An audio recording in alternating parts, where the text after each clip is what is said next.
Africa, voices are rising against the Bella Bill. Its contents and reasons for controversy in this edition. Welcome to the News of the Day.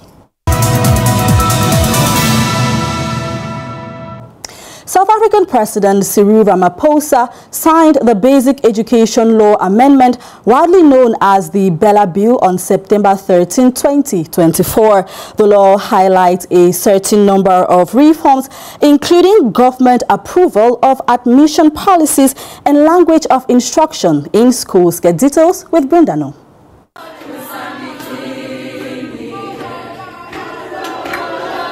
En Afrique du Sud, Cyril Ramaphosa, président du dit pays, a officiellement signé le 13 septembre 2024 la loi portant modification des lois sur l'éducation de base.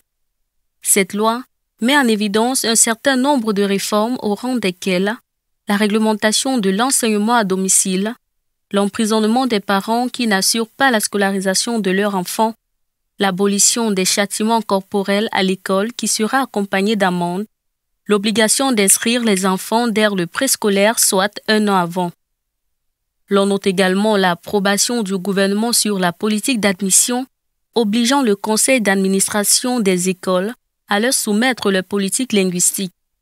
Cette loi, qui modifie des sections de la loi sur les écoles sud-africaines de 1996 et de la loi sur l'emploi des éducateurs de 1998, entend, selon le président Cyril Ramaphosa, résoudre les défis du système éducatif sud-africain, notamment en ce qui concerne l'inclusion.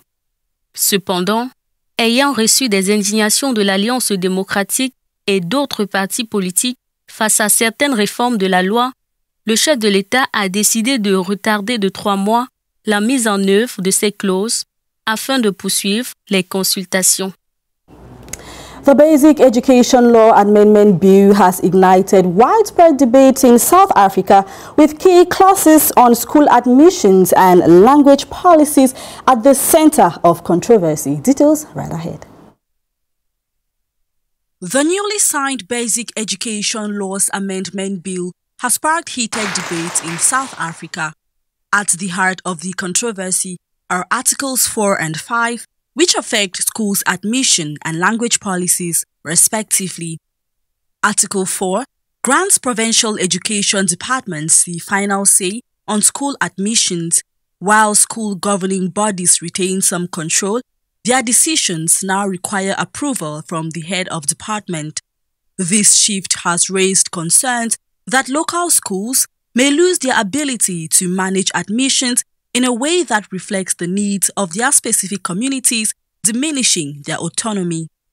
Article 5 allows provincial heads of education to direct schools to adopt more than one language of instruction where feasible.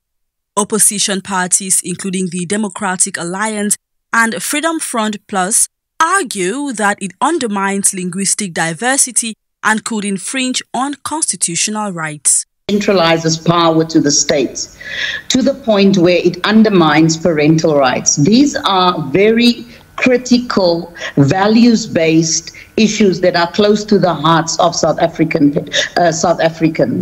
80%, I'm sitting in the Northern Cape now, 80% of people here in the Northern Cape has rejected this bill. In addition to the homeschooling clause, the bill mandates grade R as compulsory for all children, raising concerns about whether provinces already struggling with underfunded education systems are equipped to manage the financial strain of this new requirement. And this bill is going to go to court. The civil society, together with political parties, has made it very clear that they're going to challenge the legislation based on the flawed process that was followed in the National Assembly and now in the provincial legislators throughout the country. Despite these criticisms, President Cyril Ramaphosa has defended the bill, asserting that it promotes fairness and aligns with the Constitution. On signing should start immediately. However, I've decided to delay the implementation for clauses 4 and 5 of the bill by a period of 3 months. Opposition parties are considering legal challenges, particularly to protect the autonomy of schools and the linguistic rights of minority groups. As you heard from the South African president himself, it is mainly Articles 4 and 5 of the Bella Bill that are problematic for opposition parties, including the DA. What are the reasons behind this controversy? Find out in the following report, signed Pythagola Kuji. En Afrique du Sud, le président Cyril Ramaphosa a finalement signé vendredi dernier la loi sur l'éducation votée avant les élections de mai dernier, et ce malgré l'opposition des partis du gouvernement de coalition. Ce sont en effet deux articles de la loi qui ont déclenché un conflit entre l'ANC, le parti au pouvoir, et l'Alliance démocratique, la deuxième plus grosse formation politique du pays. Il s'agit des articles 4 et 5. Ces articles soumettent désormais les règles d'admission et la langue d'enseignement de chaque établissement à l'approbation du gouvernement, alors que ces décisions étaient jusqu'ici du ressort des conseils d'administration des écoles, composés notamment de parents et d'enseignants. Les opposants craignent que cette réforme ne mette en péril l'enseignement en langue maternelle. La minorité afrikaner, base électorale importante de la DA, redoute en particulier pour les écoles qui dispensent les cours en Afrikaans, une langue issue du néerlandais du XVIIIe siècle. Dans un gouvernement multipartite, les dirigeants doivent respecter les contraintes et les impératifs de leurs partenaires. Et tout dirigeant qui tente d'ignorer ses partenaires en paiera le prix, car le moment viendra où la chaussure sera sur l'autre pied et il aura besoin de la compréhension de ses partenaires à son tour. Lors de la cérémonie de promulgation, Cyril Ramaphosa a défendu la loi, soulignant que la promulgation de cette loi est une étape importante en vue de surmonter les défis que connaît depuis longtemps le système éducatif sud-africain. Le président a précisé que la loi vise à assurer l'uniformité et l'équité des normes éducatives dans toutes les écoles. Notons que le ministre de l'Éducation, membre de la DA, était absent lors de la cérémonie. Dans un esprit de coopération, Cyril Ramaphosa a décidé de suspendre l'entrée en vigueur de ces articles 4 et 5 pour une période de 3 mois afin de laisser du temps aux différentes parties de parvenir à un accord. La mise en œuvre à la suite de la signature doit commencer immédiatement. Cependant, en tant que président, j'ai dit que j'étais prêt à permettre à ceux qui croient qu'une solution sera trouvée pour les deux clauses pour lesquelles ils pensent avoir des solutions, de leur en donner l'opportunité. Cependant, il a averti que si aucune entente n'était trouvée, ces articles seraient appliqués au terme de ce délai. With a newly signed Bella Bill, Cyril Ramaphosa is once again in the spotlight. Will the South African president face renewed criticism from his compatriots as he did with the funds concealment scandal? Answers with Colombe Katal.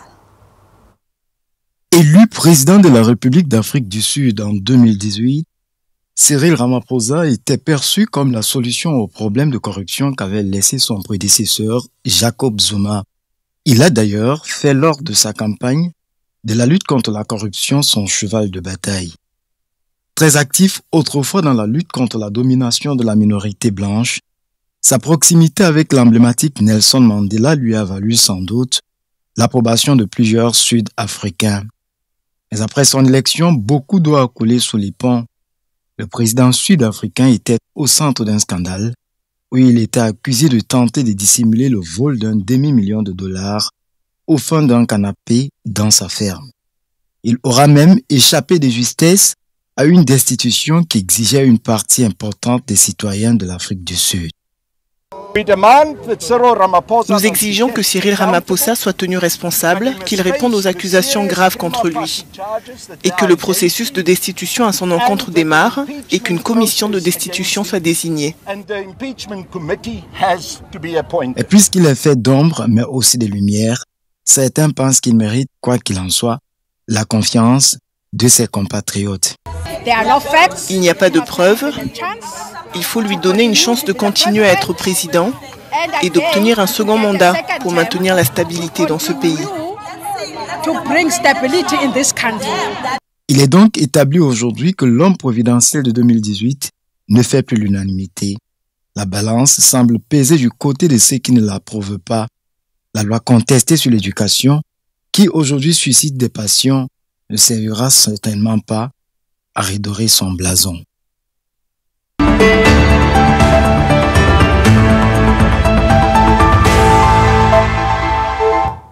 As bonus information, Rusafrique Weekly magazine has published its 11th issue. On the cover page of this edition, Vladimir Putin warns against the use of missiles by Ukraine. Discover the main points of this publication with Paulines Otu. Dans cette édition, Poutine met en garde contre l'utilisation des missiles occidentaux à longue portée par l'Ukraine. Le président russe a brandi la menace d'une guerre si les pays membres de l'OTAN accordent leur autorisation à l'Ukraine d'attaquer le territoire russe. En page 2, Pékin annonce des exercices militaires avec Moscou ce mois de septembre, signe d'un renforcement des liens entre les deux puissances. L'armée russe revendique la prise d'une ville et 3 villages dans l'est de l'Ukraine. Toujours en page 2, le chef de la diplomatie russe est arrivé en Arabie Saoudite. Sergueï Lavrov participait à une réunion ministérielle sur le renforcement de la sécurité dans la région du Golfe. Le magazine nous propose en page 3 les raisons de la dissolution de l'Assemblée nationale au Sénégal.